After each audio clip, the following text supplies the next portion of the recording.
Pak Junedi, silakan Pak. Assalamualaikum warahmatullahi wabarakatuh. Assalamualaikum warahmatullahi wabarakatuh. Waalaikumsalam. Yang terhormat Bapak Menteri Agama RI, yang terhormat para direktur, GTK, Dirjen dan panitia penyelenggara berbagai untuk negeri. Tak ketinggalan pula kepada para ketua organisasi profesi guru, para peserta Zoom, tidak lupa kepada host kami dari PPPGSI mengambil tema peran GTK pada organisasi profesi guru. Organisasi profesi guru itu tanpa guru itu tidak akan berjalan, dan tentunya juga tanpa tenaga kependidikan juga dukungan secara maksimal juga yang jelas sangat mengurang. Maka kalau di istilah madrasah, GTK itu sudah puluhan tahun kita sebut dengan istilah guru dan tenaga kependidikan. Perlu kita pahami bersama bahwa banyak organisasi yang ingin maju dan berkembang mungkin dengan kata lain ingin silaturahmi dengan presiden, ingin silaturahmi dengan Pak Menteri, dengan gubernur, dengan bupati dan lain-lain. Tetapi kendala yang terjadi, organisasi profesi tersebut kurang memahami bahwa ternyata ada sekian ribu yang belum masuk menjadi anggota. Juga tenaga kependidikan kita saring-saring ternyata juga pada saat yang sama tidak memahami bahwa kita adalah guru, kita adalah tenaga kependidikan, di mana di dalam undang-undangnya sudah jelas, bahkan didukung oleh Kementerian Pendidikan, sekarang istilahnya Kemendikdasmen ya, kemudian Menteri Agama dan seterusnya. Maka kita perlu ingatkan kembali bahwa di sini apa sih guru itu, apa sih tenaga kependidikan itu apa, dan kemudian organisasi profesi itu apa, organisasi profesi guru itu apa yang harus kita lakukan kepada organisasi profesi agar organisasi profesi guru tersebut menjadi berkembang. Ini yang kadang kurang menyadari, baik di kalangan guru internalnya sebagai pengurus, juga kadang kurang dipahami tenaga kependidikannya bahwa Anda dan kita semua adalah satu kesatuan yang tidak bisa dipisahkan. Padahal di dalam aturan sudah jelas, di dalam Undang-Undang RI nomor 14 tahun 2005, di sana jelaskan, guru adalah pendidik. Pendidiknya ini bukan pendidik abal-abal ini. Kita itu guru, itu pendidik profesional, dan mempunyai tugas mendidik, ya mengajar, membimbing, mengarahkan, melatih, menilai. Yang perlu digarisbawahi adalah organisasi profesi guru ini anggotanya guru. Guru tersebut adalah guru yang mengajar di pendidikan formal. Ini yang kadang kurang kita sadari. Di samping juga, mohon maaf, ketika organisasi profesi guru tersebut mengadakan sesuatu demi kebaikan guru, kebaikan tenaga pendidik, mereka itu enjoy.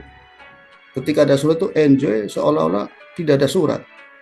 Maka organisasi profesi guru itu tidak heran apabila mengundang ini, itu, dan seterusnya, kadang sedikit diabaikan, kadang tidak hadir, dan seterusnya. Ada apa ini? Ini yang akan kami bahas, sehingga guru itu peran kepada organisasi profesi guru itu apa? Ini yang kadang sudah memahami, tetapi mintanya diajari terus gitu. Mungkin kayak gitu. Nah, kemudian kita juga mengenal istilah tenaga kependidikan. Ya. Sebelum itu, kita udah tahu kedudukan guru itu dijamin ada di dalam undang-undang, di mana punya kedudukan sebagai tenaga profesional. Maka kalau istilah tenaga keprofesional, maka tepat sekali di dalam undang-undang tersebut ada istilah organisasi profesi. Nah, di dalam guru organisasi profesi namanya organisasi profesi guru. Kalau kita tahu fungsinya, itu enaknya. Maka kita mengingat kembali bahwa dalam kedudukan guru itu ini tidak hanya dari SLTA saja, tapi dari dasar, pendidikan menengah, pendidikan anak usia dini, jalur formal. Jadi ini kita berfokus pada pendidikan yang formal. Kemudian tenaga kependidikan ini juga diatur tersendiri. Tenaga kependidikan itu kadang ya mohon maaf,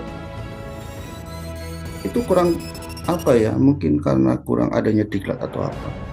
Jadi harapan kami mungkin nanti ke depan ada istilah diklat mengenal tentang organisasi profesi. Yang jelas semuanya stakeholder itu semuanya bergerak. Nah, di dalam tenaga pendidikan ternyata salah satunya adalah pengelola satuan pendidikan, dalam ini ada kepala. Kepala itu ternyata dia tenaga kependidikan. Bahwa kita sebagai kepala sekolah itu punya guru yang sudah diterjemahkan di atas ini. Kemudian pengawas juga masuk, bahkan peneliti, pengembang, tenaga perpustakaan, tenaga laboratorium dan seterusnya itu di dalam undang-undang.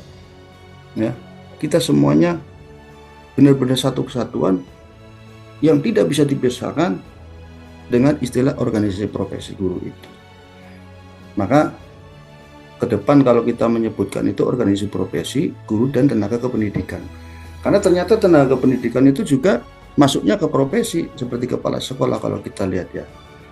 Kemudian di dalam Permendikbud Ristek itu nomor 67 2024, jaminan dari organisasi profesi itu sudah ada, di mana organisasi profesi guru adalah merupakan perkumpulan yang berbadan hukum sah untuk mengadakan kegiatan tentunya kegiatan profesi guru yang ada.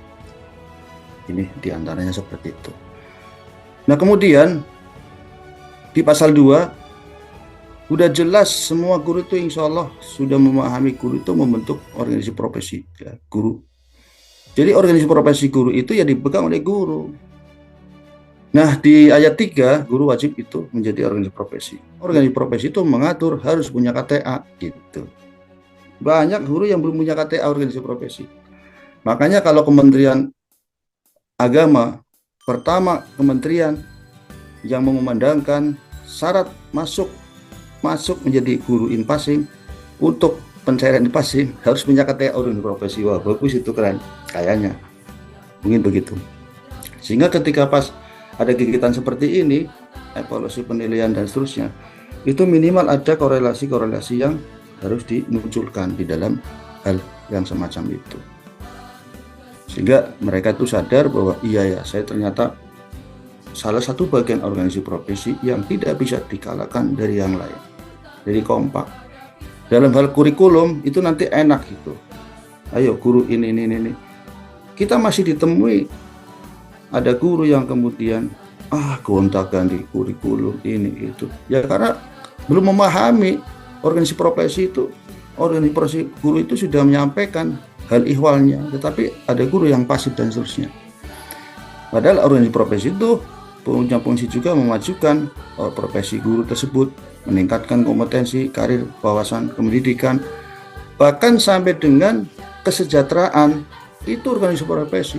Jadi tidak mungkin guru, misalkan nih, mohon maaf, saya sebagai guru, saya kepengen tambahan kesejahteraan, sekalipun kenal dengan bupatinya, kenal dengan gubernurnya, misalkan, tolong dong saya sebagai guru ngajar di sini, tolong tambah kesejahteraan, itu nggak bisa.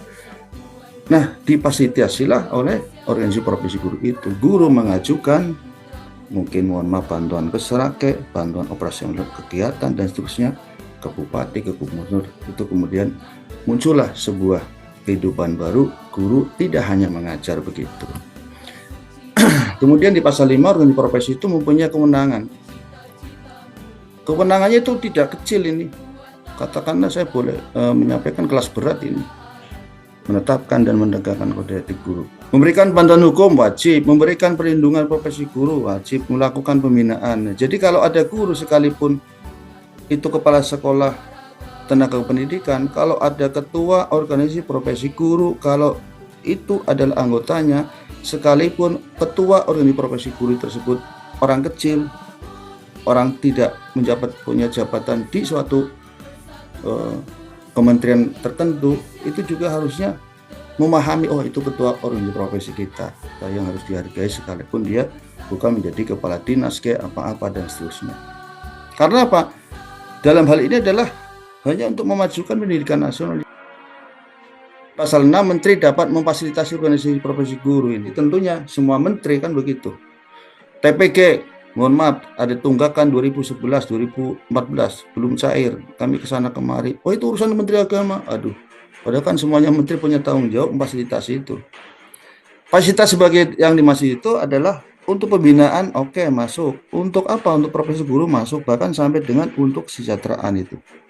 Ya, bentuk fasilitasnya dan seterusnya itu bisa berupa pelibatan dalam penyusunan kebijakan. Nah, sekarang kita cross check. Ada nggak di menteri yang lain nih, bicara menteri yang lain nih, kita dilibatkan sebagai organisasi profesi guru yang sudah di rumah-rumahi oleh undang-undang ini, kita dilibatkan apa tidak? Ternyata kan juga belum ada kejelasan sampai sekarang. Tentunya komisi anggota DPR RI terkait juga belum pernah mengadukan organisasi profesi, ini loh mau bikin anggaran seperti ini mau bikin anggaran seperti ini silakan profesi ini, organisasi profesi ini, oprop guru ini silakan hadir di sini nih, kemudian memutuskan begini, itu belum pernah dengar saya itu. Pelibatan dalam hal apa? Tentunya program strategi penyelenggaraan pendidikan dan pelatihan. Itu semuanya kadang mohon maaf ini pelatihan guru itu iuran itu gotong royong. Harusnya itu menjadi tanggung jawab juga kepada beban yang terkait, mungkin begitu ya. Ada lagi memanfaatkan sarana, pemberian penghargaan, dan organisasi profesi itu juga berhak memberi penghargaan dan tidak harus guru negeri saja yang diberi penghargaan. Menjadi kemitraan jelas peningkatan mutu pendidikan. Yang lainnya adalah bentuk fasilitasnya. Di sini dijelaskan juga dalam undang-undang diberikan kepada orang profesi guru yang memenuhi persyaratan. Kenapa sih harus berperan ini guru? Guru Indonesia yang saya hormati, kita semua adalah pejuang pencerdas bangsa. Kalau kita hanya mengajar saja, nah tentunya kita satu ya, kita perlu di sini ada saya istilahkan GTK SSMS, guru dan tenaga kependidikan sekolah swasta, madrasah swasta. Ini terutama yang di sekolah madrasah swasta, tapi yang terutama aja. Itu di sana banyak yang bekerja sampingan. Kalau pemerintah pernah menilai guru kinerjanya buruk, di sini ini antara lain kemungkinan masuknya di sini. Ya karena guru tersebut ada organisasi profesi guru tetapi tidak mengembangkan bahwa saya adalah guru yang harusnya ikut organisasi profesi, dorongan-dorongan yang kuat pada saat itu, kemudian dukungan kementerian yang kuat pada saat itu, tetapi guru diberi informasi saja masa bodoh. Terus kemudian yang kedua, masa depan tidak menentu. Ya benar saja kalau menjadi guru-guru hanya guru-guru saja ya masa depan tidak menentu, terutama nih mohon maaf guru yang sudah 15 tahun, 20 tahun. Kok saya nggak sertifikasi? Kok saya nggak diangkat ASN? Nah, yang unik lagi nih, udah sertifikasi, kok saya nggak terbit SKN passingnya? Ya karena Anda itu sendirian, guru sendirian, tidak mau berperan kepada organisasi profesi. Jangankan ke organisasi profesi guru, mohon maaf ini kepada menteri terkait di kabupaten daerah saja kadang mengabaikan. Iya, ini kadang di sana kan ada istilah MGMP ya. MGMP itu berbagai macam-macam. MGMP fikih, ataupun hadis, MGMP apa saja lah di situ. Itu kadang diundang saja, diberi proses saja, diwakilkan. Ya kapan perkembangannya? Ternyata nggak bisa ngurus kan. Kemudian yang ketiga, sering pindah-pindah mengajar. Ya ini guru swasta, sekolah swasta ini. Jadi sudah nggak aktif, pindah-pindah mengajar. Nanti kalau sudah mentok, ini bahasa mentok itu istilah Jawa ya. Kalau saya itu mentok, itu datang tuh ke organisasi profesi. Wah saya kurang jamnya ini.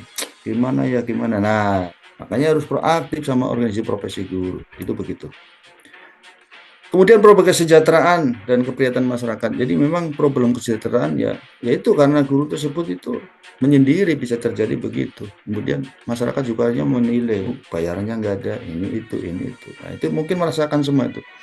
Kemudian yang kelima, yayasan yang mendirikan tersebut itu organisasi profesi lain tidak mampu menjamin kesejahteraan. Jadi dulu itu ada hanya organisasi A, B itu aja. Tapi tidak bisa menjamin kesejahteraan bagi guru-guru yang memang mau kepada siapa, harus memohon kepada siapa, harus bergerak.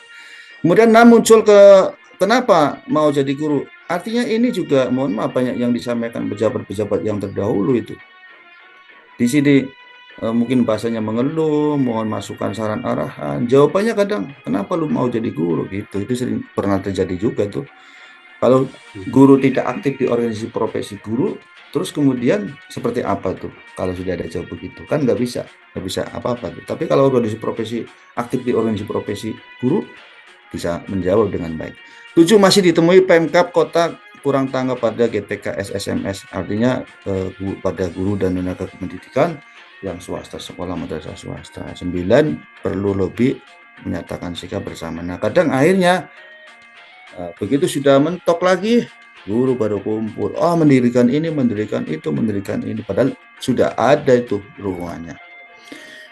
Oke, sampai dengan minimnya kebetulan guru PNS juga kadang kurang perhatian kepada guru swasta di sekolah swasta, di madrasah swasta kadang, yang penting saya udah PNS lah. 9, guru swasta yang mengajar di sekolah swasta tidak dapat diangkat menjadi PNS, apalagi sudah, waduh saya udah ngajar begini, nggak bisa diangkat PNS, ngajar di sekolah swasta lagi. Izin ini kepada Pak Menteri. Mudah-mudahan nanti kami kalau diundang Komisi 8 lagi, kami untuk mendukung Pak Menteri Agama agar guru swasta di madrasah swasta juga bisa diangkat ASN P3K, sebagaimana guru Mendikbud ya, di Kemendikbud itu bisa juga diangkat P3K ASN. Jadi dikaitan dengan ini, kebetulan di Jawa Tengah pernah itu ketika pas kami diberi amanat, ini gimana guru swasta di sekolah swasta nggak bisa diangkat PNS, nggak bisa diangkat P3K. Alhamdulillah kami silaturahmi, kemudian ketemu gubernur, kemudian ditambah 5.000 guru swasta di sekolah swasta masuk ke P3K. Ini seperti ini. Nah, inilah guru ada kaitannya dengan organisasi profesi guru sehingga bisa cepat untuk menyampaikannya. Jadi ada intinya adalah perlu dorongan yang kuat, tulus ikhlas, lahir batin dari guru tenaga kependidikan untuk kobarkan perannya di organisasi profesi. Apakah tentu kita akan letak seperti ini? Apakah tentu kita juga ingin perjalanan pengabdian menjadi begini? Enggak mungkin. Kenapa harus berperan? Memperoleh informasi dan seterusnya, perhatian dan pengembangan. Ini kalau kita berperan ya, dukungan dan kerjasama, kemudian advokasi, tentunya kita juga diberikan kontribusi, kesulitan, jaringan profesional dan seterusnya. Nah, tentunya bagi guru yang tidak mau ini, yang biasa-biasa saja nih, beberapa kemungkinan jika tidak berperan antara lain, jelas kesulitan akses informasi, status guru pasif, otomatis kemungkinan kesempatan berinteraksi dengan peluang pendidikan lanjutan juga terhambat, kemudian kesulitan memperjuangkan hak, dan kepentingan jaringan profesi tidak maksimal dan seterusnya.